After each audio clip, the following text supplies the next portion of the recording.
Are you ready? Let's get ready to. Are you ready? Rumble!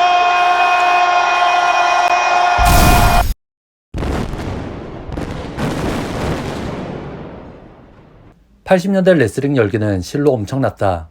스포츠 캐스터 밥 코스타스는 MBC 특집 프로그램에서 이러한 붐에 대해 몇 년 동안은 프로 레슬링에 관한 언급만으로도 충분히 이목을 집중시킬 수 있을 것이다 라고 말했다. 이는 이 현상에 대한 대중들의 광범위한 관심을 시사한 것으로 볼 수 있다.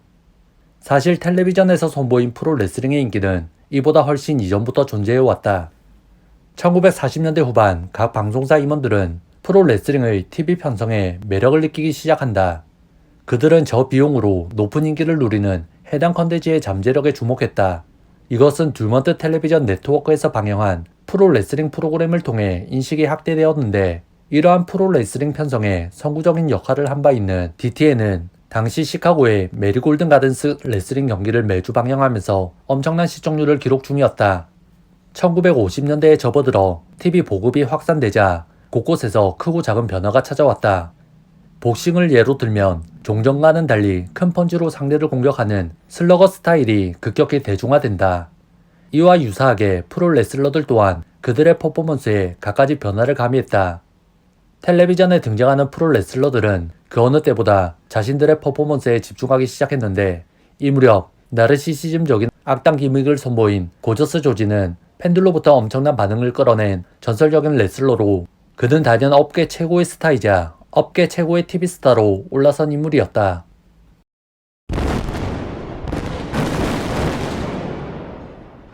고저스 조지의 현란한 익살스러운 퍼포먼스는 그를 미움받는 악당으로 만들었음은 물론 레슬링 용어인 힐로서 그 빛을 발산토록 했다. 그는 그 시대의 사회적 보수주의를 교묘하게 이용하여 자신만의 차별된 기믹을 선보여간다. 이런 조지는 팬들에게 너무나도 많은 반감을 샀는데, 특히 남성 팬들은 그를 노골적으로 싫어하기까지 했다.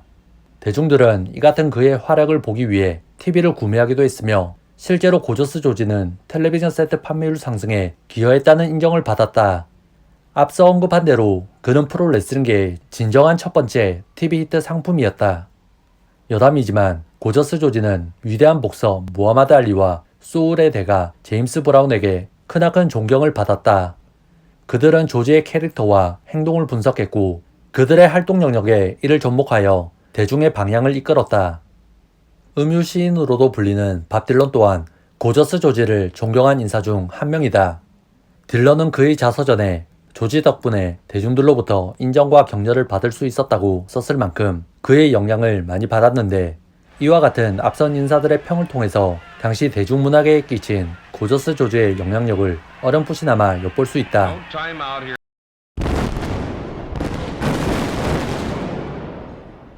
50년대 프로레슬링 열기가 최고조에 달했을 당시 레슬링 관련 프로그램은 200개 이상의 방송국에서 방영될 정도였다.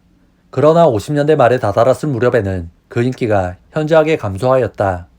수익을 위해 유행에 편승한 방송사들이 우후죽순 레슬링 프로그램을 편성하자 그로 인한 과도한 노출이 발생하고 만다. 이에 방송사들은 새로운 대안 프로그램들을 선보이기 시작했고, 이것이 시청자들의 관심을 끌자 TV에서 방영하는 레슬링의 인기는 차츰 줄어들었다. 60년대에 접어들어 당시 프로모터들은 더 이상 황금시대가 존재하지 않음을 받아들였다. 그에 따라 그들은 신디케이트를 목표로 하는 자신들의 쇼를 제작해냈다. 아울러 소규모 지역 방송국들은 프로 레슬링을 저렴한 시간대인 심야 시간에 편성하기에 이르는데, 이렇게 TV 레슬링은 프라임타임을 대표하는 컨텐츠에서 점차 멀어져 갔다. 이 시기 중서부의 번 가니에와 북동부의 브루노 산마르티노와 같은 지역 초대형 스타가 등장했고, 이는 힘있는 독립 프로모터들이 NWA 조직에서 이탈하는 결과로 이어진다. 가니에와 산마르티노는 이러한 단체 중에서 가장 강력했던 AWA와 훗날 WWF로 명칭을 변경한 월드 와이드 레슬링 페더레이션을 대표하는 거대한 스타들이었다. 이들의 활약은 대중이 프로 레슬링에 대한 관심을 유지하는 데 주요한 역할을 했다.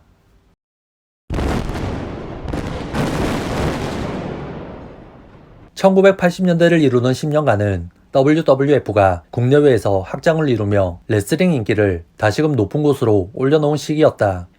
이에 더하여 테드 터너가 레슬링 사업에 진출을 알린 시기이기도 하다. 업계의 인기가 치솟고 전반적인 규모가 확장된 시기였지만 80년대 말에 접어들면서 프로레슬링의 인기는 서서히 하락세를 보인다. 그리고 이러한 현상은 1990년대 초중반까지 이어졌다.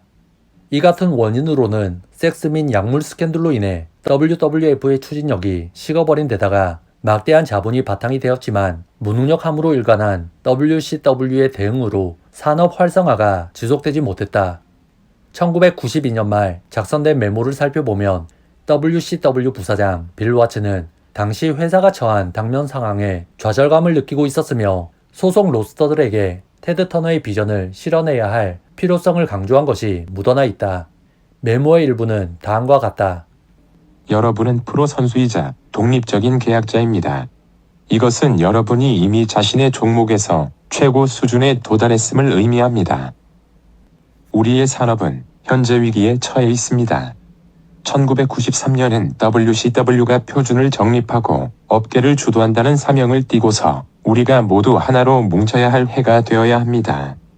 WCW를 TBS의 수익성 있는 회사로 만들 수 있도록 힘을 모아주시길 바랍니다. 여러분께서 그렇게 해주신다면 내년은 우리 WCW가 붕괴 직전의 조롱과 혼란의 잿더미에서 벗어나 레슬링을 부활시킨 한 해로 기억될 것입니다. TBS는 WCW를 위해 이미 수백만 달러를 투자했습니다. 1993년은 우리가 테드 터너의 비전을 정당화하기 시작한 해가 되어야 할 것입니다. 1994년까지 주류 출판물들은 업계의 세태를 한탄하고 있었고 독자들에게 재빨리 WWF 챔피언 이름을 말해보시오와 같은 어쩌면 도발에 가까운 퀴즈를 건네기도 했다.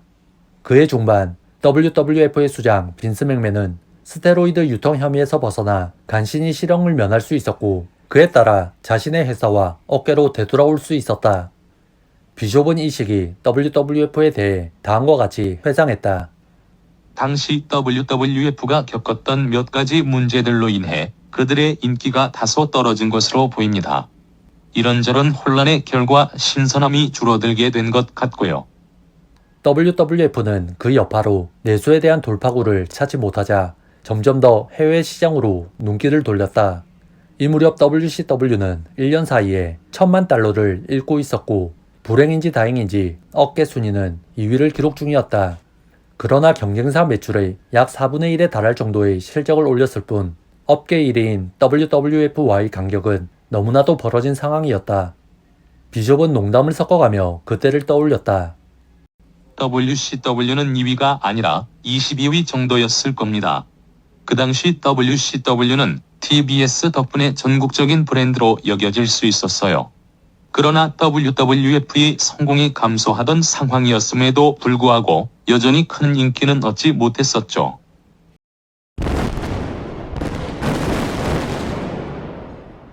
미국 내 TV 프로레슬링의 역사와 당시 업계의 상황, 그리고 강력한 경쟁자의 존재는 이제 WCW를 통해 TNT 채널의 황금 시간대를 책임져야 할 비숍에게 시사하는 바가 컸다. 무엇보다도 가장 중요한 것은 시청률이었는데 이를 위해서는 과거 대중의 이목을 사로잡았던 고저스 조지와 가니에, 산마르티노와 같은 스타가 필요했다. 그나마 다행인 건 그에게는 헐크 호건과 마초맨 랜디 세비지, 릭 플레어, 스팅과 같은 스타들이 있었다. 아울러 업계 전반의 시장성이 하락한 상태에서 거대한 상대인 WWF와 경쟁을 펼치기 위해서는 경쟁사가 지금껏 선보이지 않은 참신하고 창의적인 스토리를 앞세워 대중에게 다가서야 했다. 이 모두를 해낼 수 있느냐 없느냐에 따라 비숍의 운명도 WCW의 운명도 달라질 수밖에 없었다. 다음은 WCW의 전 홍보 책임자였던 앨런 샤프의 당시에 대한 회상이다. 당연히도 WWF와의 경쟁에 대해 일부 우려가 존재했었습니다. 마치 우리가 무슨 짓을 한 거지? 롤을 상대로 정면으로 맞설 건가? 하는 분위기였습니다. 그리고 우리는 이거 정말 엉망이 되겠는걸이라고 생각하기도 했어요. 한마디로 곤란했었습니다. 모든 상황과 환경이 우호적이지 못했지만 비숍은 그들의 소속 레슬러들과 마찬가지로 이제는 부추의 끈을 더욱 조여매고 모두의 시선을 묵묵히 헤치고서 월요일 밤의 전쟁이라는 링에 올라서야 했다. Oh, you no